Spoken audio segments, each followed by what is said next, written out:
Hey guys, this is Gil. Thought I'd make up a little video for covering some of the topics that I kind of threw at you guys during the week and see if these kind of videos might give you guys a better way to learn programming with RobotC. So the first thing I want to talk about is the debugging and how to use the debug stream window.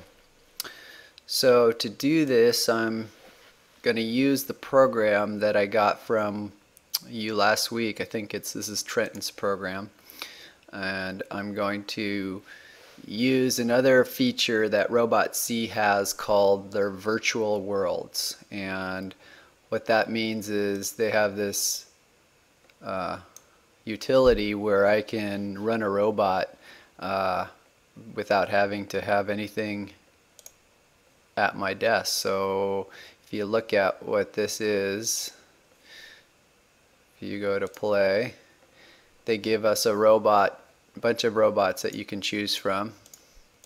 I decided to use the Buggy bot because it was pretty simple and it had a touch sensor, which is pretty much what you guys are using. And in order to set this up, you look at the different ports that are assigned. It's got the right motor in motor 2 port. It's got the left motor in the motor 3 port. So I went to the setup for the motor and sensor configuration, and I set up port 2 for the right motor, port 3 for the left motor. I made sure I labeled them something intelligent. Doesn't really matter what kind of motor you use in the virtual world, so I just used the same one you guys were using. Make sure that one of them is reversed, obviously, or the robot will drive in circles. And then on the sensors, I kind of added the other sensors, but really the only one I care about for this demo is the touch sensor. So that was in digital port 11, and I named it bumper, and it's a touch sensor. So now that I have that basic setup, which is a little bit different than yours, but it's similar, so I had to go and change the variables. You guys were using the specific ports to reference your motor, and I changed that to the actual names, the names that are associated, which is a little easier to read, and I highly suggest that you kind of start using that syntax. So now the first thing that we want to do when we use the debug stream is to get our debug stream function library available. And you can see with the way that RobotC opens from scratch, there's nothing in here that really says debug. And remember, I told you that one of the secrets to expanding and getting more functions available is to go to the expert or the super user window menu level. So this shows how to do it. Let's zoom in on it, and you can see that I'm going to use expert, and over here my debug commands now show up, and I have 4 commands here that start with the word write debug stream, and another command that says clear debug stream. These are the commands we're going to use. Don't worry about get available space in debug stream for now. So the first thing that's going to be useful is to clear the window, right? If we start the program from scratch and there's already debug information in there, it's going to be a little confusing. So that's the first thing that I'm going to do. The second thing is we want to know when we've started the program, right? So you have 2 options for what commands you want to use for the debug stream. One is write debug stream, the other is write debug stream line. Ignore these commands that start with PZ for now. We're going to use the ones that start with the S in the format string. So really the difference here between the write debug stream and the write debug stream line is that the write debug stream line will automatically put in a carriage turn, line return carriage feed, or an enter, or a new line, and that's pretty useful. The other version, write debug stream, will print everything to the same line, or allow you to decide when you want a new line. So we're going to use this function. We're going to drag and drop it, and you see the template that got inserted for us.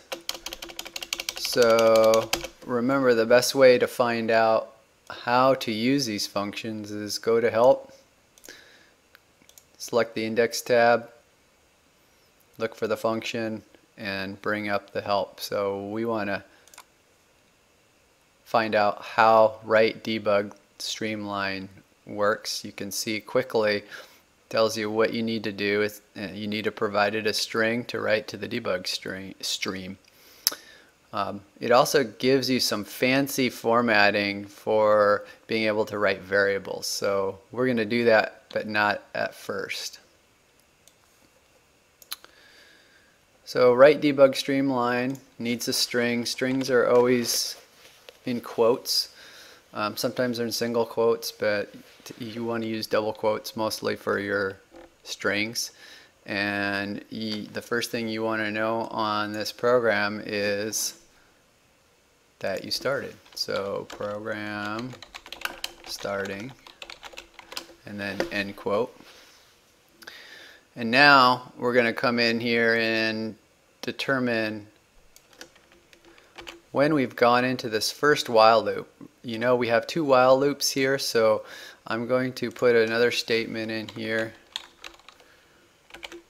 Debug, write debug streamline, while one, bumper not pushed.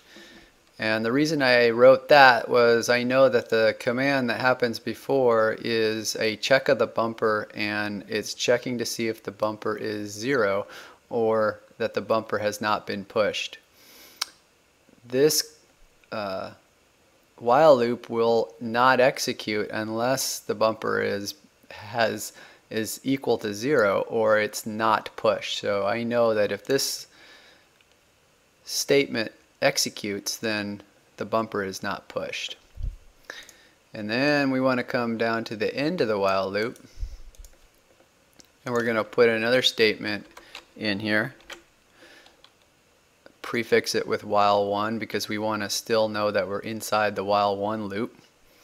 And we're going to say we're checking the bumper again, and that's telling the program it's just about to check the bumper. It's going to go back up here and it's going to evaluate the bumper status again, and then if the bumper status is 0 or not pushed again, you're going to see this statement again, while one, bumper not pushed.